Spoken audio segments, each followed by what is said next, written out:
we left things, an exciting moment at the end of chapter 5.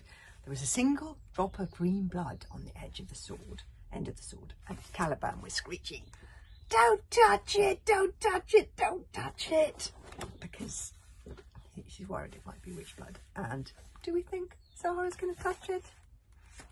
Chapter 6 is called Be Careful What You Wish For. This is always very good advice. Be careful what you wish for. The three youngsters, the bird, the sprite and the animals, stared at that single drop of green blood with growing horror and, in Zara's case, excitement. "Witch blood," said Zara in delight. "What do you mean, witch blood?" protested Bodkin. "Witches are extinct." But he did not scoff as convincingly as he might have done had he been tucked snugly behind the 7 ditches of the Warrior Hill Fort. There was something about the bad woods after dark, when the hair ice was prickling and growing all over each twisting twig. Oh, hair ice, by the way, is a sprite word for fine strands of ice that form around dead wood in freezing conditions. The hair ice, yes, when hair ice was prickling and growing all over each twisting twig of dead wood, that made one fear that possibly, just possibly, witches might not be so extinct after all. "This is a witch-killing scourge," said Zara. "Look, it says so on the blade, and it's found its way out of your warrior dungeons because it sensed that the witches were waking once more in the wood." "That's not possible," said Bodkin. "Although it is true," said Wish slowly, "that just before Zara caught us in that trap, we were being chased by something, and I think I may have wounded the something with the sword." "You were being attacked by a witch, and that is witch blood," smart Zara. "No, it isn't. Lots of things have green blood." So Bodkin, I didn't realise this, but cat monsters, rogobreaths, green teeth goblins, green teeth ogres. It can't be a witch because witches are extinct. "Possibly extinct," corrected Caliban. "Definitely not extinct," said Zara, pointing to the centre of the clearing. There, right behind Zara's witch trap, was another black feather, a feather like a crow's, but significantly larger. Zara picked it up. As the feather came close to the other feather that was hanging round Zara's belt, both feathers began to glow, a dull, greeny glow, a glow of ominous magic. As Zara held the feather up to the tip of the sword, the stain glowed too, like the luminescence of a firefly, but with a spookier green tinge to it. "Witches!" grinned Zara. There was a terrible silence. Witches might have returned to the bad woods, the most dreadful creatures ever to have walked the earth, there once more. The two enemy groups, animals and sprites, stepped a little closer to one another, looking out of the dark forest all around them, joining in mutual horror at what might possibly be out there.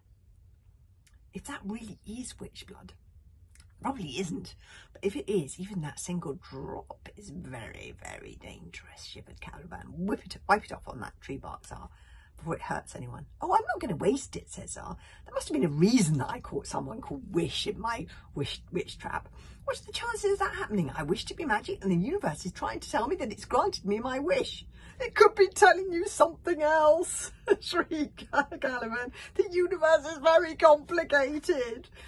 It could be testing you. It could be warning you not to make wishes as foolish as that one." But Zara was not listening to Caliban. Here was fate showing him the way to get magic out of a witch. "Don't touch that, Zara!" shouted Caliban, so anxious that the feathers dropped out of him like black rain. "Don't touch it! Don't touch it! Don't touch it! Don't touch it! Don't touch it!" hissed the sprites. But Zara reached out the palm of his hand and pressed it hard against the tip of the sword, where the green drop of blood was glistening. He scratched it once, twice, in the shape in his palm, in the shape of the first letter of his name, X. And from that moment, Zara's story took a different path, a path that would be very difficult to come back from. "No!" cried Caliban. It was too late, too late, too late. The tip of the enchanted sword pierced Zara's hand, and he screamed and doubled over in pain, holding his hand to his stomach. Caliban took his wings away from his eyes. "Oh, Zara, what have you done?" Zara straightened up. His eyes were alight with excitement, although the pain of it was making him shiver and shake his hand like it had been burned. "Too late," grinned Zara, holding up his hand. And there, look, too late. X marks the spot.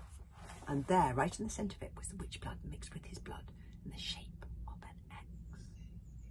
When bad stars cross and worlds collide, X marks the spot. What did he do that for? asked Wish. I'm going to use the witch blood to perform magic, said Tsar confidently. Will it work? Asked Wish. He has absolutely no idea, said Caliban. Do you think the Tsar is the sort of person who thinks things through? I mean, we don't know what that green stuff is. You better hope it isn't witch blood, Tsar, because witch blood is supposed to be exceptionally dangerous. Keep on getting put on. Caliban's old voice. You may be able to use it to perform magic, but it could turn you over to the dark side. You might become one of the witch's creatures. Your father could lose his kingship. Caliban was even more agitated than normal. But I have to admit, he said, cheering up a smidgen, it's much more likely not to be witch blood after all. There are plenty of things with green bloods in the Radras. It could be werewolf blood, and that would just turn you into a werewolf. Bother, said Tsar, shaking his hand a little more uncomfortably. I never thought of that. Which would be inconvenient, said Caliban, all that not going out after midnight and howling at the moon and extra body hair and everything. But it wouldn't be the end of the world. It would be great, squeaked Screeches. You'd be all furry like me. Oh, please, turn into a werewolf, Tsar, turn into a werewolf. But Tsar didn't look that happy about the idea of turning into a werewolf. And Zarwish and Vodkin took a step backwards just in case. And it may just be Rogebreth blood. That doesn't have any effect at all, as far as we know. You're right, said Caliban. I shall look on the positive side. Let's hope it's just Rogebreth blood, in which case we really shouldn't be hanging around here, because don't forget, Rogebreths do try and follow you if they've wounded you to get their blood back. How do they do that? Asked Bodkin Norrit. You don't want to know, said Caliban. Let's just say they're kind of attached to their blood, so their methods of recovering it aren't pretty. Well, whatever you say, I'm still hoping it's witch blood, says Tsar obstinately. But even if it isn't, I still have that sword, don't I? Tsar has hung the sword from his belt. That's not your sword, said Wish. Give it back our sword. Sword? Said Tsar innocently, opening his eye wide. What sword? The enchanted sword that belongs to my mother and is presently shoved into your belt, said Wish. Oh, that sword, said Tsar, vaulting onto King Cat's back. That sword had been given to me by fate, so I can be the boy of destiny and lead my people to fight back against you warriors. You can't argue with fate. It hasn't been given to you by fate, yelled Wish. You're stealing it. Give us back our sword, you burglar. Tsar ignored her and turned to the others, saying, come on, everyone. We need to get back so I can beat Luther in the spelling competition. Hang on a second. What about us, asked Wish? We can't go home, can we? Your sprite spells have sent my pony to sleep. The pony was indeed still snoring peacefully in the centre of the clearing. Well, you really shouldn't have gone out in the Radras after dark if you didn't want anything bad to happen, advised Tsar, with sheer, unbelievable Tsar-like cheek. At that moment, there was a distant sound of stamping horse feet and a cry of dogs, and the sprites hissed in alarm. Warriors! Okay. I'll have to read the rest of the chapter tomorrow. See you then.